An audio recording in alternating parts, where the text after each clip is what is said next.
Unspoken rules of an OR run by a typical surgeon include: stand as far away as the operating platform as you possibly can, don't move, don't breathe, and for the love of God, don't faint. Whereas a typical student would listen, I lack the tendency to abide by stipulations that restrict my ability to learn. And as a result, I took a giant leap forward into the world of neurosurgery. From the precise burr holes made by the neurosurgeon's drill, to the delicate incisions of his scalpel blade, from the incredible vision he displayed in navigating the cerebrum of the brain, to the intricate removal of the tumor, every aspect left me wanting more. Thinking back to the surgery, I see now what I wanted. It left me wanting to taste the thrill of saving a life. Hi, my name is Sai OW, and this year in ISM, I'm studying neurosurgery in order to gain a deeper understanding into the vast expanse of extensive and demanding procedures that are within its domain. To start off, I looked into adjuvant radiotherapy for atypical meningiomas. These tumors are part of a grade 2 classification of tumors, and they're fairly easy to remove. But the issue with these tumors is they have a very high recurrence rate. The radiotherapy was designed as an aggressive initial approach to the tumor, to attack it head-on and make sure that the tumors don't come back. Although initial studies showed that there was no improvement, I learned that in recent years, this past year and this year, that new studies show there is a gradually increasing rate of improvement. This therapy is working, and it provides an element for us to see that continued research yields results, although at first it may not seem so. Next, I focused on a very rare case study that studies a 25-year-old patient who had spastic measures before falling and being admitted into the ER of a local hospital. An MRI was performed, and after performing this MRI, the testing showed that focal points in the brain showed demyelinization, which indicates multiple sclerosis. And multiple sclerosis is a disease that essentially is a degenerative disorder in which the myelin in the neurons is damaged, so the impulses and the signals from the brain are not able to be properly sent. And initially this causes tingling sensations, numbness, and pain, and later on this leads to more drastic damage. And just studying this case study made me realize that finding any sort of diagnosis, any sort of symptoms that the patient has is greatly useful in completing the diagnosis and completing the plan of treatment. Next, I focused on a newly emerging procedure called LIT, and it stands for Laser Interstitial Thermal Therapy. And essentially what it is it's kind of like a salvage procedure in which, when there's no further ability for the surgeon to remove physically, the LIT procedure is then brought in. So once a tumor is proven to be inoperable, or a tumor that surgeon can no longer operate on without causing excessive risk to the patient, the procedure is opted for to potentially improve recurrence statistics, although it is not proven as of yet due to its newly upcoming emergence. This again shows that technological improvements are constantly evolving in the medical field, and it gives us a testament to how laser and different radiotherapies can assist in neurosurgery. So the next procedure I studied was the intraoperative 3 Tesla MRI. And this is a MRI that is specially made to be used during an operation which is known as a hemispherectomy. Essentially, this operation is the removal of one hemisphere of the brain. This is used to treat excessive seizures that can get to be fatal, and various traumatic experiences which cause halves of the brain to become excessively damaged, which causes a removal. So in this procedure that I studied, there were 32 cases that were noted, and out of 32, 30 of them were successful. And 36%, approximately 40% of the cases showed a improvement due to the usage of the 3T MRI in UP. And we should see an increase in the procedure in the near future, as well as an incorporation into typical protocol in the coming years. So the research showcase I'd like to hit a little bit on was a lot of the people that I've talked to at the research showcase, a lot of the mentors that came in, the adults that came in, we spoke a lot about the amount of schooling and the education needed to become a neurosurgeon and the qualifications that are needed. And going through this made me realize that although there are physical aspects of neurosurgery that are required, like dexterity of the hand and steadiness and a great sense of knowledge as to what you're doing, it's really the right mindset that you need in order to get into this field. And this just further confirmed that this is what I want to do. So the research I've done has really expanded my knowledge and made me more adept at tuning conversations and questions to creating a very flowing discussion with my informational interview. And the first doctor that I interviewed was Dr. Alan London, and I shadowed Dr. London during the summer months, and he's a general surgeon who works for the Collins Surgical Associates. And essentially from Dr. London, I learned that medicine is really a field that you get in for the right reasons and not for the wrong reasons, which he cited to be things like money and fame. So from him in his interview, we were very comfortable speaking with each other, and essentially he got down to telling me that if I had any sort of reason for getting into medicine other than wanting to help people, other than wanting to better the world, that I was doing it for the wrong reasons. And him saying that made me just realize that the whole reason I wanted to get into medicine was to better society and to help people. And this further confirmed this as a great career choice for me. Next was Dr. William Bannister, who's a neurosurgeon, and he has affiliations with the Texas Health Presbyterian Hospital in Plano. And due to this being a phone interview, I had to adjust the way that I spoke with him, and so we can get a proper conversation going. But from Dr. Bannister, the main thing I took away was that neurosurgery is kind of a mystery. And essentially in saying that, I mean every patient's going to be different. They always come in with different disorders, and the diagnosis of every patient always takes a different path and can take unexpected turns as well. So from him, he said that he really likes the mystical aspect of it because it requires him to put forth critical thinking, think about the type of tests that need to be run, and get to a diagnosis of the patient. And knowing that I love a challenge and figuring out what are wrong with things and putting things back together, this is inviting for me and my future career.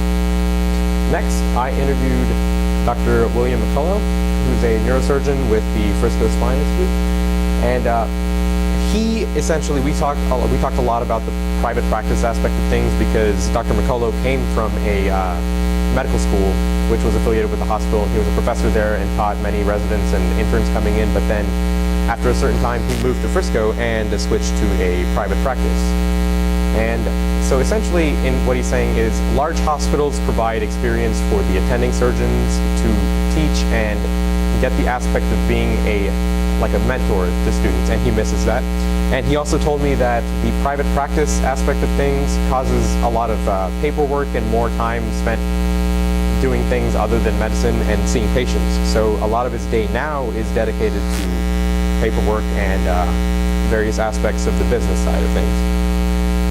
And from Dr. McCullough, he said that everything is variable in neurosurgery, which we can see is a very constant from surgeon to surgeon.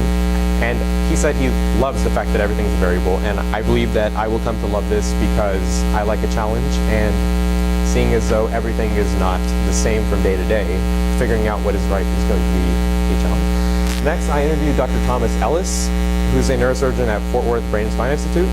And from him, he really just, while speaking to him, I was able to see that even now, after being in the field for 20 plus years, that his interest and his dedication towards the field had not gone away.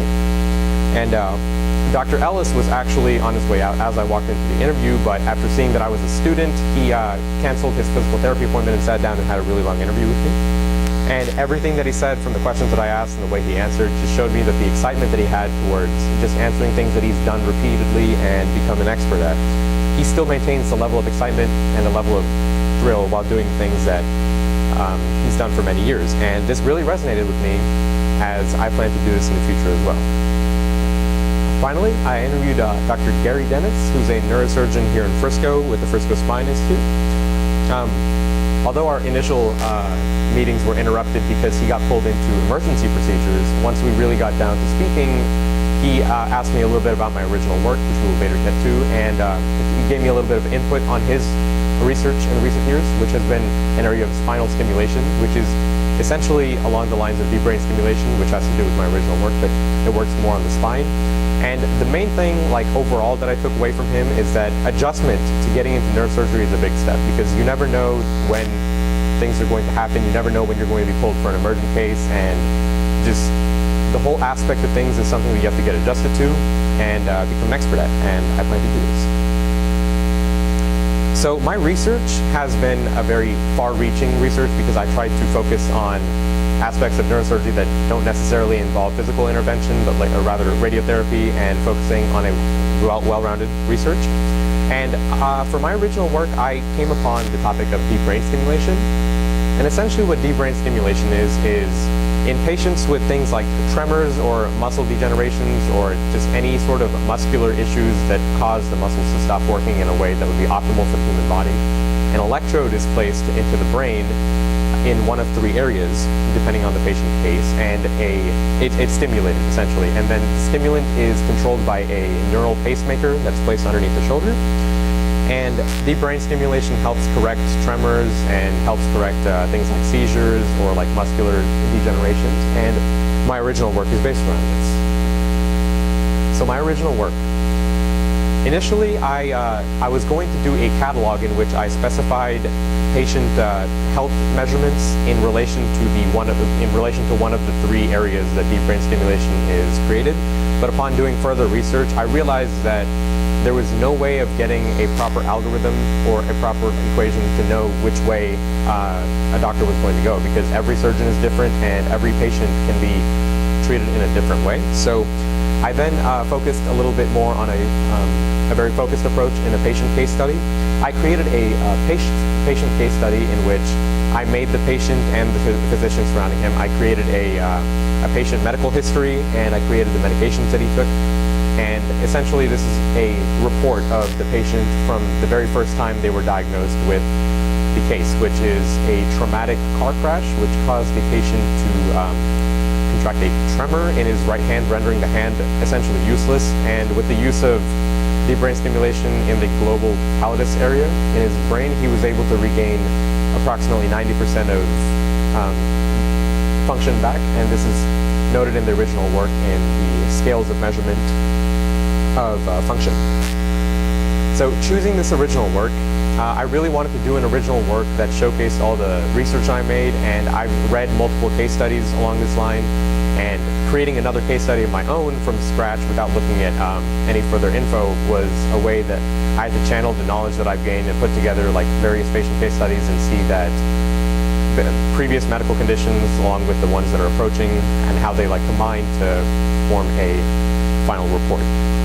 So putting it together was essentially, I had to get multiple templates for medical histories, medical medications, various things that a hospital record uses in modern day, and put it all in the binder.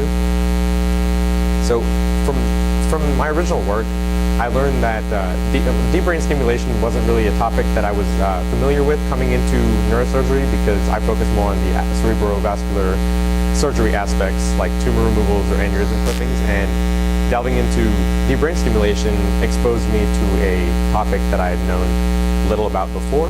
And I learned a lot about the aspect of minimally invasive procedures, and seeing that tremors and things of that nature which are degenerative and get worse over time as opposed to the sudden impacts of tumors and aneurysms. I learned that things over time need to be treated as well in order to have a proper prognosis and a lengthy life for the patient.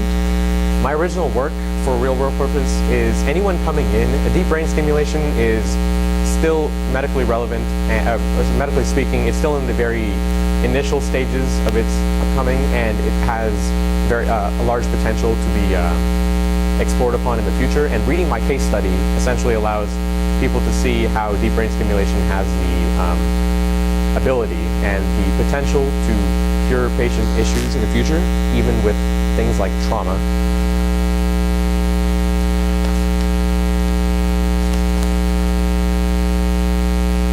So the horizons to what I learn to expand every day, which leads me to tie in exactly how it is I can learn to impact the world.